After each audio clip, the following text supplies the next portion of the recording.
the end of the day, it's your mind that's going to make you happy when you pass 50. It's the trust or instinct to not want to change others, to live with others as much peace as you can, and to be most gracious as you can about yourself.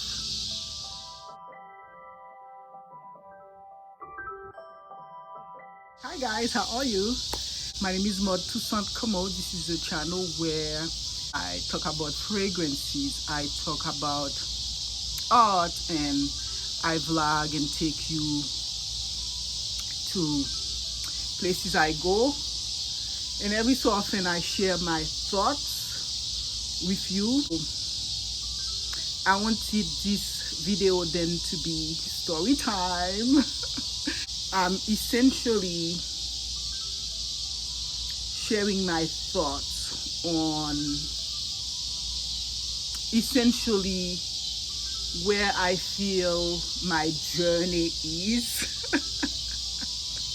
Where I feel my journey is right now, if I can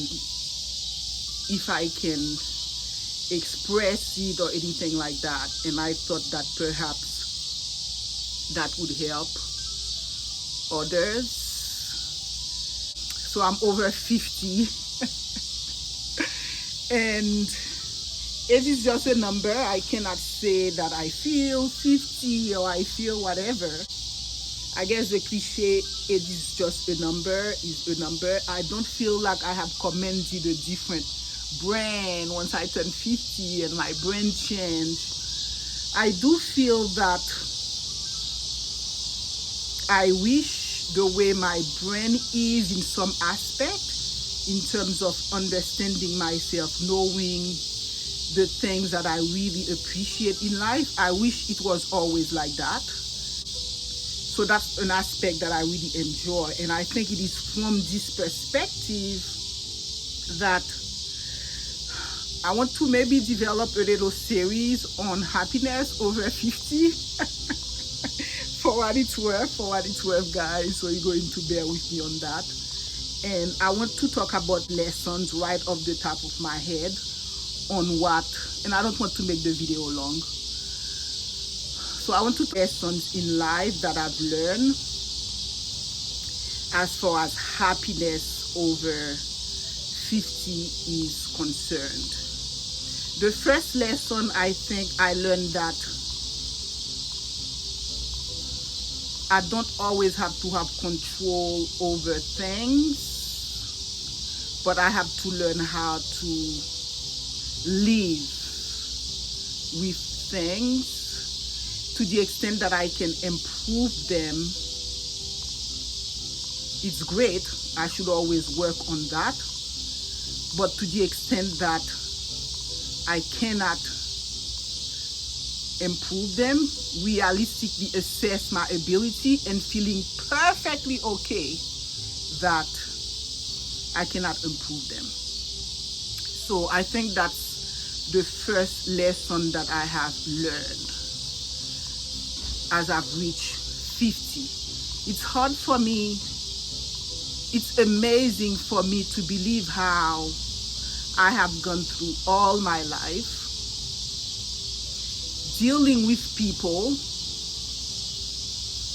and having the same problems with them for 20, 30, 40 years, if you guys can imagine that. And I think I saw some quote that 60, if you married, for example, or you have a spouse, 60% of your arguments are basically the same things, and 60% of the person's behavior is never going to change, no matter what. And it has nothing to do with whether you have a good marriage or a bad marriage. The difference is going to be there are certain ways that the other person is, and there are certain ways that you are. The difference is going to be how well you're able to accept, how civilized you're able to be in terms of either trying to understand the person and truly get the other person's point of view, even if you don't agree, or you just pray and develop the ability to be unfazed by the other things that you do not like. It's hard. So I don't know if I'm talking in abstract, guys, but it's very, very hard to basically accept things that bother us. But we need to understand that who we are to think that getting upset on ourselves and towards someone else, that is going to really change a behavior from another person who either is clueless about what they're doing or who doesn't care about what they're doing. And you there all upset, wanting to change your spouse. I mean, that's a lot of energy to try to change people, because apparently even God is not changing them. So who are you, or who am I to try to change?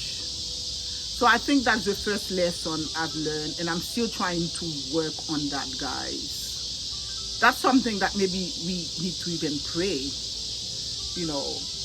So happiness over 50 is really going to come with the recognition that we cannot change people, and we have to learn how to deal with ourselves, not with the other person.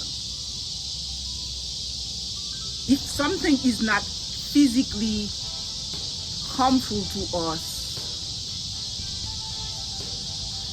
you know, emotionally harmful, that's the case, that's the point where we have to leave. But at the end of the day, it's your mind that's going to make you happy when you pass 50. It's the maturity to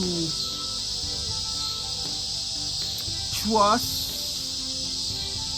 your instinct, to not want to change others, to live with others as much peace as you can, and to be most gracious as you can about yourself.